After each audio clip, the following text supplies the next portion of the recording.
আমাদের মাথায় রাখতে হবে, নূরের অনুসারী এবং নূরের অগ্রগামীরা এখানে আছেন।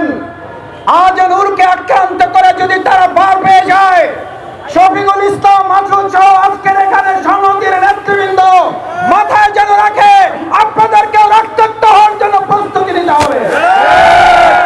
আমি শুধু আজ এখানে যারা উপস্থিত হয়েছেন, আমি সংহতি সমাবেশের এই প্রোগ্রামে প্রথমে বলতে চাই, এই স্টেজ যদি আজকে মনের এবং মুখের কথায় প্রকৃত ঐক্য এবং সংহতি আমরা জানাতে পারি, তাহলে আওয়ামী লীগ যেভাবে পালাতে বাধ্য হয়েছে, 14 দলের সাথে তাদের দোসররাও পালাতে বাধ্য হবে।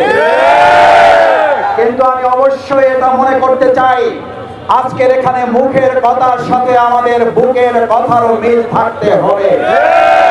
আমরা এখানে একটা কথা বলে যাব, আবার বাইরে গিয়ে আমরা কাজের মাধ্যমে দেখাবো যে না, জাতীয় পার্টিকে আমরা নিষিদ্ধ করতে চাই না। তাহলে প্রমাণ হবে জাতীয় পার্টিকে যদি হজম করা হয়, একটা সময় জাতির উপরে চাপিয়ে দেওয়া হবে আওয়ামী লীগকে হজম করার জন্য। আপনাদেরকে প্রস্তুত থাকতে হবে। আমার ভাই এবং বন্ধুগণ, নূরকে যারা হামলা করেছেন, আমাদের মাথায় রাখতে হবে, নূরের অনুসারী এবং নূরের অগ্রগামীরা এখানে আছেন। আজ নূরকে আক্রান্ত করে যদি তারা পার পেয়ে যায়, শফিকুল ইসলাম মাসুদ সহ আজকের এখানে সংহতির নেতৃবৃন্দ মাথায় যেন রাখে, আপনাদেরকেও রক্তাক্ত হওয়ার জন্য প্রস্তুতি নিতে হবে। আমি অবাক হই, খুব নিশ্চিত হই, প্রকাশ্য দিবালোকে মিডিয়ার সামনে পিটিএফ টার্গেট করে একজন গুরুত্বপূর্ণ জাতীয় নেতাকে আহত করা হলো। তার জন্য আপনারা যে কমিটি করেন, আমার আপত্তি নাই, কিন্তু এতদিনে সেই মিডিয়ার সামনে চিহ্নিত লোকগুলো গ্রেপ্তার না হওয়া শুধু অশনি সংকেত নয়, এই জুলাই যোদ্ধাদেরকে রীতিমতো অপমান এবং লাঞ্ছিত করার সামিল। আপনারা নূরকে আঘাত করেন নাই, আপনারা আবু সাইদ মুক্তার পরিবারকে আঘাত করেছেন, আপনারা জুলাইয়ের চেতনাকে আঘাত করেছেন।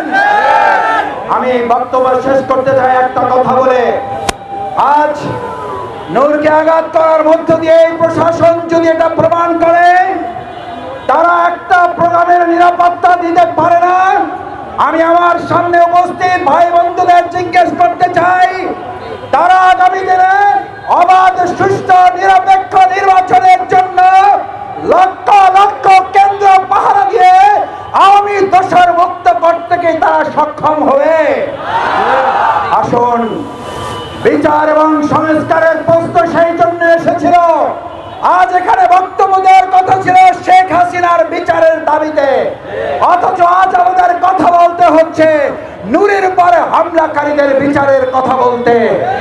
আমাদেরকে আস্তে আস্তে সহনশীল করে ফেলা হচ্ছে। আসুন, সহনশীলতার মাত্রা বাড়লে নির্মম নির্যাতনের মাত্রা বাড়বে। প্রতিরোধ করার জন্য সবাইকে ঐক্যবদ্ধ থাকতে রাজি আছে।